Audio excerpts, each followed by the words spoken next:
Thank you, ladies and gentlemen, for staying with Nile TV International. And here is the continuous coverage of the Iranian-American-Israeli war. Now we have a ceasefire, and it's the first day of the two-week ceasefire deal announced yesterday by U.S. President Donald Trump and accepted by the Iranians. And talks for negotiations, direct negotiations, are slated for Saturday in Islamabad, with U.S. Vice President J.D. Vance to lead the American delegation, and reportedly the Iranian Parliament Speaker Mohammad Ghalibaf to lead the Iranian delegation. Of course, there are reports about the partial closure of the Strait of Hormuz. We don't know what is exactly the state of this of the Hormuz Strait at the moment, and also, of course, a lot of conflicting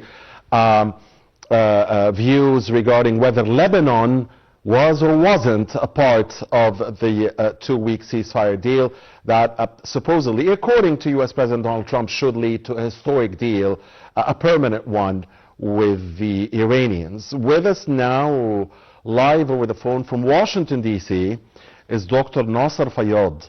And Dr. Fayad is a professor of international law. Dr. Fayad, good afternoon. Thank you for joining us.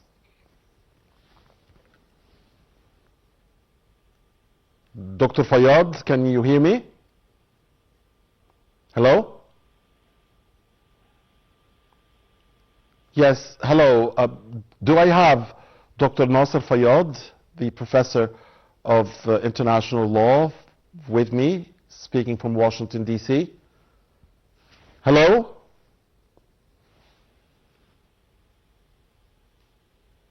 Okay. So we'll try to get Dr. Fayad with us on the line. A lot of important developments happening on this first day of the ceasefire deal. A lot of breaches. Israel hitting Lebanon very hard, killing hundreds of Palestinians, hundreds of Lebanese, and injuring over 1,000 others and attacking Beirut in a way that has not been seen since 1982. The Iranians say that, and the Pakistanis also, the main mediators, say that a ceasefire is meant to engulf Lebanon as well. But the U.S. Vice President J.D. Vance has said that Lebanon was not on the table in the ceasefire deal, and that the Iranians misunderstood the situation. And also, yesterday, Mr. Trump, receiving the 10 points that Iran had proposed to the Americans via the Pakistanis, had said that they constitute a very good basis for negotiations. But today we heard from the U.S. White House spokesperson that Mr. Trump had actually taken that paper, allegedly, that had the 10 points proposed by Iran, and threw it in the garbage. So a lot, again, of conflicting stories. We don't know who's saying the truth and who isn't. But okay, so supposedly we've got back with us Dr. Nasser Fayad, the professor of international law from Washington, D.C. Dr. Fayad. Yes, I'm with you. Yes, Dr. Fayad, thank you for joining us. Good afternoon. Sir. My pleasure. According to your information, who is telling the truth? I mean, was Lebanon a part of the ceasefire deal, or wasn't it? The Iranians and the Pakistani mediators are saying that it was. The Americans are saying it isn't. Well, let's go back a little bit to the Israelis. During the 40 days of war with Iran and Hezbollah, the Israelis said it very clearly that even if there is a ceasefire achieved with the Iranians, we are not going to stop in Lebanon. President Trump backed Netanyahu with this point initially. So when this ceasefire agreement came in the last hour and a half, everybody tried sort of to declare victory, and they included Lebanon in this on the side of the Iranians. But President, first JC said it, and then President Trump this morning made it very clear that when they had this agreement and when they agreed about the 10 points as a starting point for the negotiation, Lebanon was not included in this deal. Okay. So yes, more than one source in the United States, including the president and the vice president and the speaker of the White House, stated very clearly that we did not agree to a ceasefire, including Lebanon in it. All right. So I think only the Iranians are understanding it this way. And the Pakistanis as well. The Pakistani ambassador in Washington has said that Lebanon was part of the ceasefire deal. The main mediator, Pakistan. That's right. Well, what we think here, that the wish of the Pakistani prime minister is to include Lebanon in it, but they didn't get any confirmation from the United States that they will agree on it. And actually, some sources are saying that there were sort of like two papers. The Iranians were understanding one paper with the Americans for the negotiation with the Americans, but at the same time, they were talking to their people about some points that are not correctly interpreted in the English. Okay, the Persian document and the English language document. Yes, we understand. Now about the 10 points, Dr. Fayad. You just said that the U.S. has made it clear that it wasn't part. Lebanon wasn't part of the ceasefire deal in the 10-point plan proposed by Iran via Pakistan to the Americans. Now, there's something very confusing here. Please clear it up for us.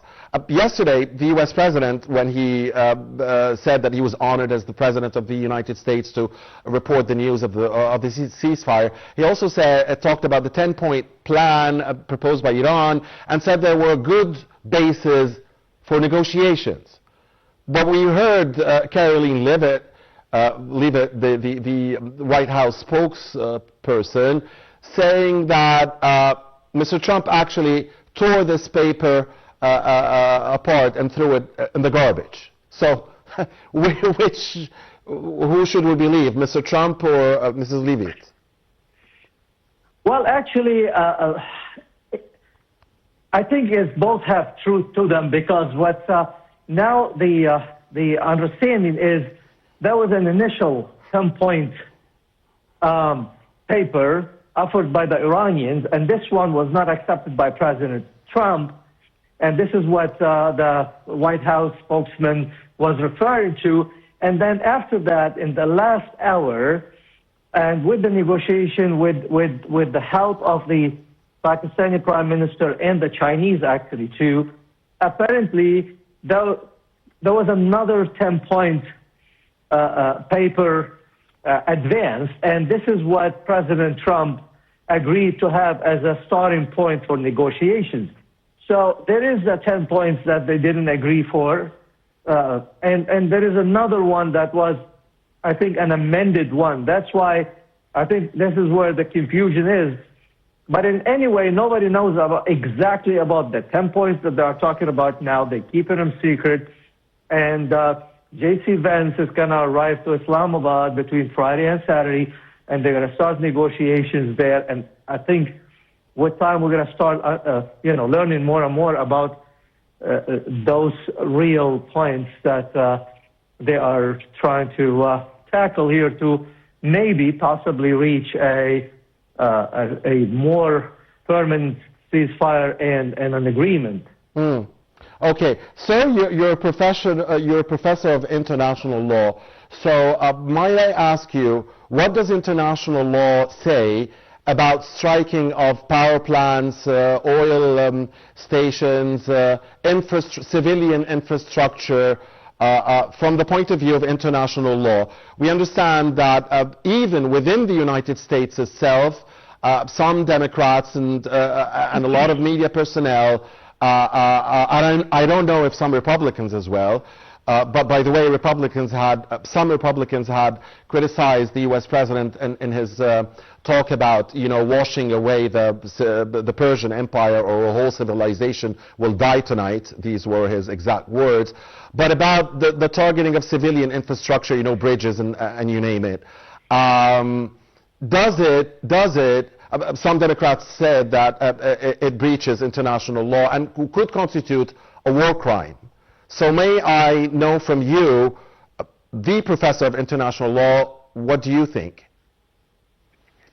Well, I mean, there are certain things that are vital to the life of people, like water, for example. There is no doubt about it. In the international law, there are things that are a gray area because they are used for humans, and at the same time, they may be used for military operations, like power plants, like bridges, because as you know, bridges are very vital for military operations too. So it is a gray area, and it depends on the situation, and it's case-by-case analysis. You cannot, apply the entire international law to say that this is a war crime or this is not a war crime. And now, if this is used because to, let's say, to attack bridges or to attack power plants because the military is using it, this is obviously goes into the laws of war, and it is permitted to an extent. But when the intent to do it, and when it is obvious that it's affected already the life of people, starving them, or just like taking them, keeping them away from receiving food, receiving shelter, receiving water. Yeah, could be construed as a crime of war. Yes, a war crime. Yes, just like the Israeli war crime suspect, Israeli Prime Minister was doing in Gaza, in the genocide war in Gaza. Exactly that. Absolutely. This is already goes beyond any military operation to affect the life of people there, and this is no doubt, it is a clear example of a war crime. Yes, Dr. Fayad. What do you think of the Israeli practice in Lebanon today? It was one of those Gaza days, the Gaza genocide days, killing hundreds of Lebanese and injuring thousands, and hitting Beirut in a way that hasn't been seen since the invasion of 1982. And how does this risk? And how does this risk shaking the ceasefire deal up? I mean, how does it risk, getting things to break down? This is a very important question, or I would say those are very important questions, because there are two different things here. First, if I want to start with the last one, about whether this will shake the temporary ceasefire now between Iran and the United States. I think that the Iranians now do not have the luxury in this moment specifically to pick up another fight, and that's why we saw the last 2 days that as soon as this ceasefire was achieved, Hezbollah stopped sending the rockets, yes, missiles, the missiles, rockets to Israel, and we want to see how that's going to happen. But let's go back and acknowledge that Hezbollah is the power, and unfortunately, up until now, the government of Lebanon had a lot of changes, from the president to prime minister to everybody, had the opportunity maybe to hit a little bit harder, and at least in the areas that are not controlled by Hezbollah, and specifically Beirut, but they failed to do that. And then we see today that the Israelis bombed Beirut. I'll give you an example. When the southern suburb of Beirut was hit, where the headquarters of Hezbollah, the Hezbollah leaders start going to Beirut and hiding there, and they deactivated the cameras there. What should have happened, the government should have sent the army there, should have reinstalled the cameras could have, take control of the city, but they failed to do that. Now, the Lebanese government has the international support, has the majority of the Lebanese support to take over, to send the army to everywhere and have the Lebanese army, the only army that controls Lebanon and no weapons in the hands of anybody, including Hezbollah, except the army. But up until now, they've been playing politics. They've been, afraid of a civil war or something. But there is something worse than a civil war happening in Lebanon now. So I think the government needs to take more charge.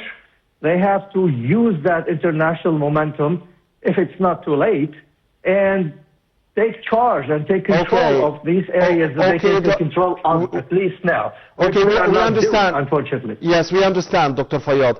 But you would agree, I guess, that this is not an excuse for a neighboring state, which is perceived by many here in this region, many, that it is the number one source of terror and the number one source of evil and the number one source of occupation and the number one source of genocide. I'm speaking about Israel, of course, not Iran. It's not an excuse, I guess you would agree, for killing a lot of civilians and destroying infrastructure in a country, is it? Absolutely, and I'm in no way here I'm trying to justify the evil acts of Israel. What I'm trying to say that we know Israel and we know what is its agenda, but it is very sad to continue giving them the excuses to do what they are doing now. The pretext. And yes. We know that they have the support, the full support of President Trump, the full support of the administration, our administration here, but there were lots of opportunities that the government of Lebanon could have seized, and Lebanon could have been in a different position now. One of them, very important, those 6 missiles that Hezbollah sent to Israel when this Iranian-American-Israeli war started. Lebanon is not in the position of picking a fight. Hezbollah shouldn't have picked a fight without the support of the Lebanese and the government of Lebanon. And here's the result. They gave the excuse to Israel to do what they did and what they continue to do now. Okay. So this needs to stop. That's the point. Dr. Fayad, we're getting reports that Senate Minority Leader Chuck Schumer is preparing a war powers vote on Iran next week. And Mr. Schumer, these are his exact words, this is one of the very worst military and foreign policy actions by a U.S. president in the history of the U.S. of A. What do you think will happen in that war powers vote on Iran next week? How crucial is it? How important is it? Well, you said it. He's the minority leader. He's not the majority leader. This is not the first vote ever since President Trump a month and a half ago tried to go into this bizarre war. But Mr. Schumer, Senator Schumer, with all respect, I don't think he's going to get enough votes to do anything in here because the reality of the Senate now and the House, that the majority is in the hands of the Republicans. Many Republicans are not fans of what's happening now, but this is their party, and then, in our democracy here, the president is the Republican. They have to stick to the president. Sorry for interrupting you, dear sir, but because I have a lot of questions, really. Thank you for your time. So that means that you don't believe that the Article 25 will be activated, because we heard, I believe it was Yasmin Ansari, if I'm not mistaken, and she's a senator from Iranian origin, and her family had fled the regime in the practices of the regime in Iran to go to the United States, and now she's a U.S. senator, and she's talking about Article 25 to be applied against President Trump. And by the way, she an opponent of the Iranian regime, totally rejected those statements about getting Iran back to the Stone Age and a civilization is going to die tonight. And no one can kill civilizations, I guess. Invoking the 25th Amendment today and impeach the president, this is not going to happen, and there is no enough vote for the Democrats.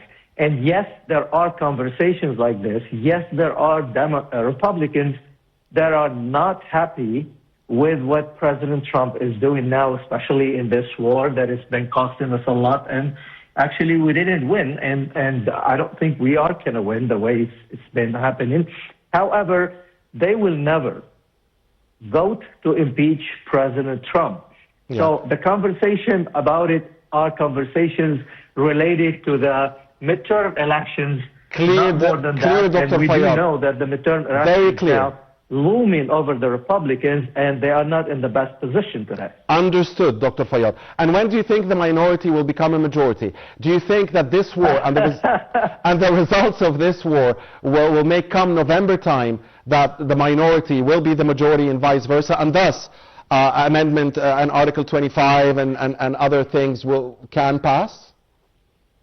Well, the conversation I don't think will go as far as the 25th Amendment, but I can tell you since November of last year, we've seen some momentum for the Democratic Party. They won several the New York governors, of course, Mamdani. Now Mamdani created an earthquake, I guess. Mamdani, the affordability, the issue of affordability, which is now even more, America is more unaffordable, I guess, now, with gasoline prices in some states at $5 a gallon. Yeah. President Trump now is lowest. Yes. I would say rate of approval, rate now, and is as low as the lowest rate of former President Biden. So a lot of people are frustrated with the inflation, with the economy, with the health policies, the more and more expensive.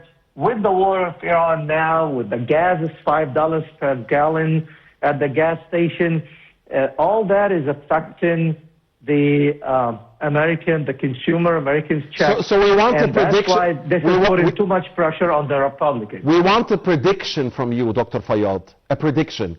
Do you think Democrats can get both houses of Congress in November? I think the Senate, it could be challenging, but it is possible. But I predict that they will definitely regain the majority in the House. This is probably is going to happen, but in terms of the Senate, if you know how the election happened here, is that only 1/3 of the seats are up for election, and it depends on where those 20 seats or so. It depends. If they are in Republican states, it could be hard. If the majority of them or few of them up in the Democratic, or in the gray areas, maybe they will seize it. We will see it, but it's going to be very tight, and probably one or the other is going to win them by 1 or 2 seats maximum in terms of the Senate. You see, that's a prediction already. Dr. Fayad, you are an Egyptian American, correct? I'm Lebanese American, actually. Okay. Dr. Fayad, I wonder, what do you think of the Egyptian diplomacy and Egypt's role as a mediator, as one that had called from day one for a de-escalation of violence, for a return to the diplomatic path, for halting the war, for not targeting any civilian infrastructure, for not damaging the international economy, for opening up straits, condemning, of course, also the Iranian attacks against the Arab Gulf countries, and condemning, of course, the Israeli targeting of Lebanon. What do you think of Egypt's diplomatic efforts and its role as a cornerstone of stability in this region? Well, this is not the first time where the Egyptian diplomacy works tirelessly to help in achieving peace in the region. And this time it wasn't an exception. Part of what we got here now is a hard work of the Egyptian diplomacy behind the scene or in tango with the Pakistani Prime Minister and the other people who are playing very positive role here. In Lebanon specifically, recently in the last 10 days, the head of the intelligence of Egypt went and tried to convince Hezbollah to strike a deal, and I think behind the scenes that conversation is continuing there. Yes. And I think and if of course, anybody can play this role will be the Egyptian diplomacy in the problem now, in the very, very complicated problem between Lebanon and Israel. Yes, and of course Foreign Minister Abdul Ati was the highest Arab official to visit Lebanon during this war and aggression by Israel, and meet with Presidents Aoun, Salam and Berri. Turkey of course also Turkey of course played a key role as well in the mediation efforts. Now, Dr. Fayad, how challenging do you think upholding the ceasefire will be, and how key will navigation in the Hormuz Strait be? We're hearing from the Iranian Revolutionary Guards Corps, that they could close the strait at any given time. They're playing with it, and we've heard warnings from Mr. Vance, the Vice President of the U.S., that it's saying basically it's up to the Iranians. I mean, if they mess up with the Strait of Hormuz, then everything is still on the table. If they make true to their promise in opening up navigation, then things will proceed. So I wonder how challenging you think is upholding the ceasefire. Look, the Iranians proved in the last at least 10 years or more in the negotiations that they are very smart and tough and pragmatic negotiation. It's not going to be easy, and I tell you that the Iranians have the opportunity to drag negotiations very, very, very, very long time. And I don't think it's going to be very easy because the nuclear program for the Iranians is a red